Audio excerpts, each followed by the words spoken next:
The second part was left as an activity for you to do, and but I'm going to go through the activity with you.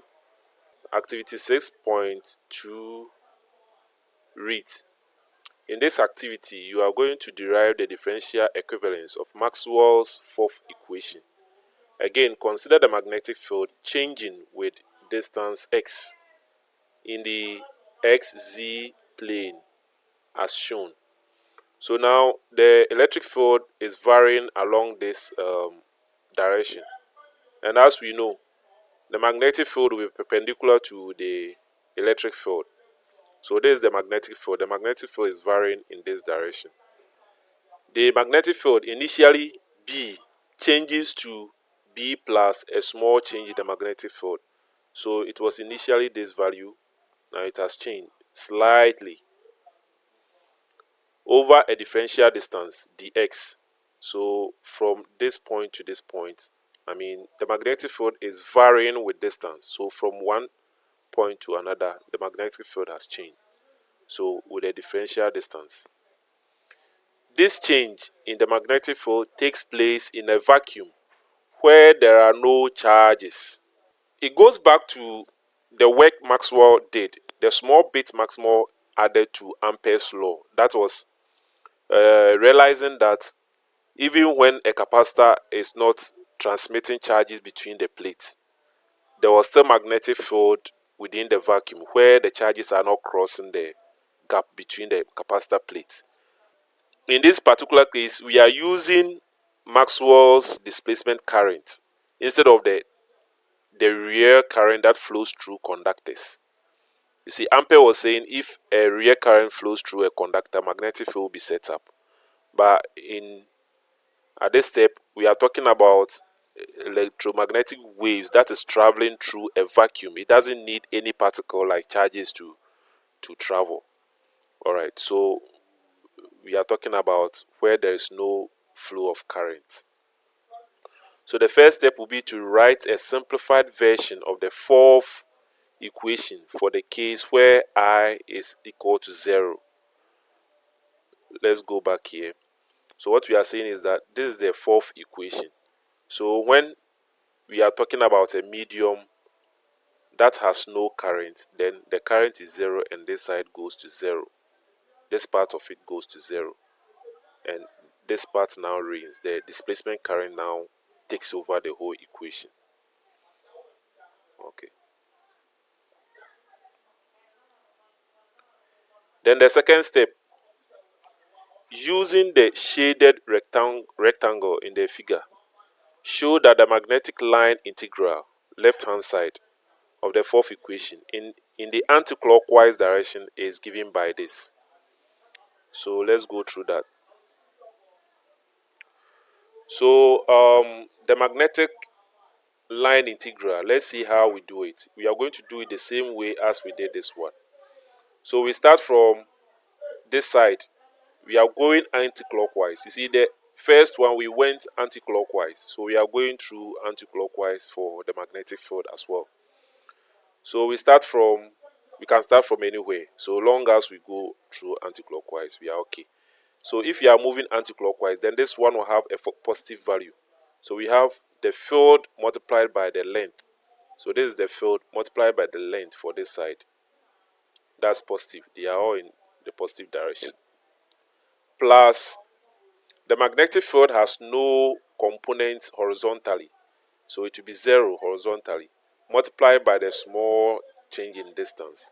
That will give us 0. 0 dot dx.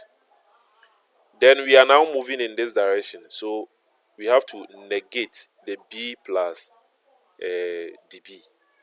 We negate it. But we also multiply by the length, which is this whole length here. It's still h. Then finally, we multiply by the line integral on the x-axis, which is this side. It's the same dx, but there is no magnetic component horizontally. So the magnetic component horizontally is 0 multiplied by the dx. If we should simplify the whole thing, this one will go out 0, this one goes out 0. Then we have b dot h We can expand here and get negative b dot h minus h dB.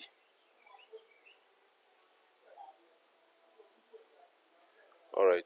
So term, this term will cancel this term, leaving negative h dB. Here we are, negative 8 dB. That means the left hand side of the fourth equation of Maxwell can also be written this way. Given this graph. So here we are equating this one to the displacement current. This is the displacement current. We are also replacing the area with an equivalent value here, h dx. If we have a rectangle with a side of h and another side of dx, then the area bounded by the path will be equal to the length times the breadth, which is length times breadth, giving us the area. So instead of this area here, we are writing this one here. Then the dE dt, the rate of change of electric field with time. We can simplify it further by taking out the h. H will cancel h, and the whole thing is simplified.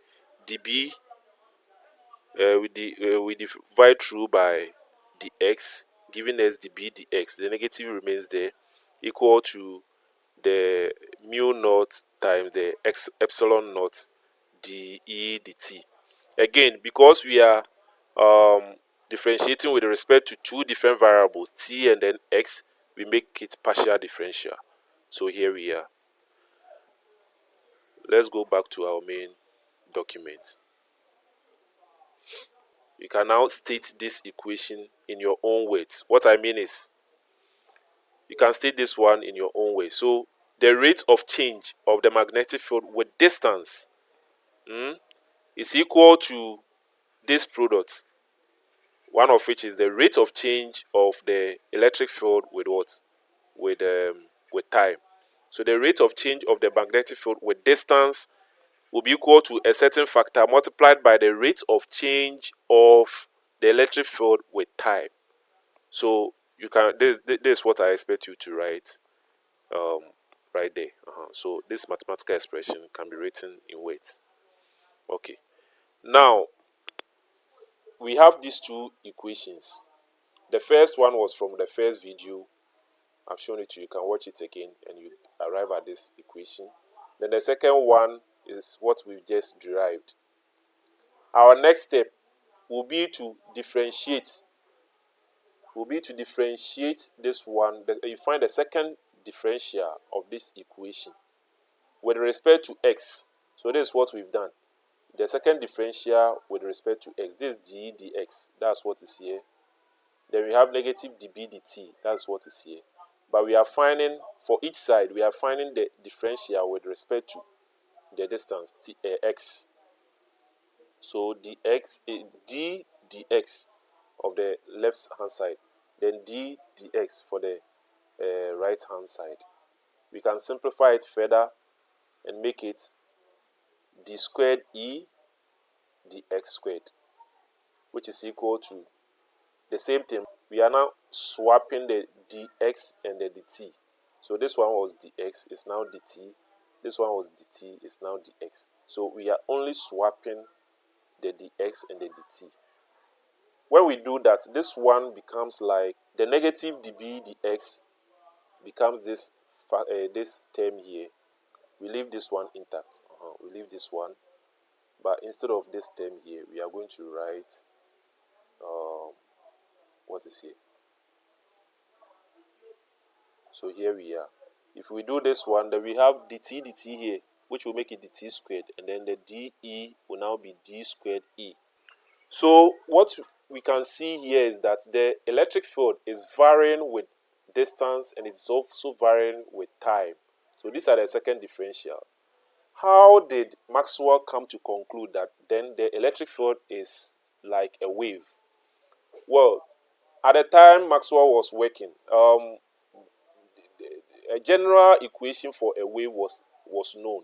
If we have a displacement of a wave to be y, and it is varying in t, in time, and varying in space, then a second derivative of the equation of the wave equation will give you this expression here, where v squared will be the squared of the speed with which the wave is traveling. So comparing this and that, we can see that the electric field represent the displacement of the wave. Then x here will represent the space. Then the t here will also represent the time. Everything resembles the wave equation here. And we have another term here that represents the inverse of the squared of the speed of the wave. So straight away, Maxwell was able to conclude that the electric field is varying, is changing in space where there is no current flowing. The electric field is changing in space, in a vacuum, with distance and with time. You see? So what I'm saying is that this equation was well known at the time Maxwell was working. So when he was able to arrive at this point, he was able to conclude that the electric field was what? Was varying like a wave. It's actually a wave because it has a similar wave equation. This one is true for all equations. This equation here was true for all waves. All waves. So when he arrived at this, he concluded straight away that then the electric field was also like a wave, was similar to a wave. And if it is like a wave, then this term here is also equal to this. It's also equal to this. So inverse of the square of the speed is equal to this. If you calculate further, you see that the speed, I'm now making it c because it's now well known to be the speed of light. It can be equal to the inverse of the square root of the product of the mu naught and the epsilon naught. And mu naught and epsilon naught were real values that were known. So if you calculate further, then we get the speed of the electric field that is traveling. Alright. So we can go through the same thing and find out that the magnetic field was also a wave. The magnetic field was also a wave. The electric field was a wave and the magnetic field was a wave. And they are perpendicular to each other. So they put them together and say they are electromagnetic waves. Let's go further. I'm using activity 6.3 to take you through the steps so that you can arrive at a point where you realize that the magnetic field is also a wave. That's the second derivative of the magnetic field with distance will produce a certain factor multiplied by the second derivative of the magnetic field with time. This is with distance, this is with time. So similar to the wave equation here, where we can find the speed of the wave itself. All right. So this is how Maxwell came to arrive at the conclusion that there exists an electric wave and a magnetic wave, and they are inducing each other. The varying electric field is inducing the varying magnetic field, and the varying magnetic field is also inducing this varying electric field. So they are varying and causing the other one to vary. So they coexist, they exist together. One cannot go without the other. Once the electric field is changing, is varying, it will induce a magnetic field that is also varying. Once the magnetic field is also varying, it will induce the electric field that is also varying. So that's it. This is how Maxwell arrived at the conclusion that there exist electromagnetic waves. If you read further, you will see that shortly after Maxwell's death, Hertz came out with a dramatic discovery that confirmed Maxwell's prediction. I will urge you all to read the whole document and appreciate all that it says. You can read further about the energy transport in electromagnetic waves. That's the Poynting vector and the power. You can do all this one by yourself. If you have difficulty, let me know. Don't hesitate to let me know, and possibly I can come out with another video that will explain all these things. Alright guys, it's a pleasure being with you. I'm not sure whether I'm going to take you on the next lesson, but I wish you all the best. Get in touch if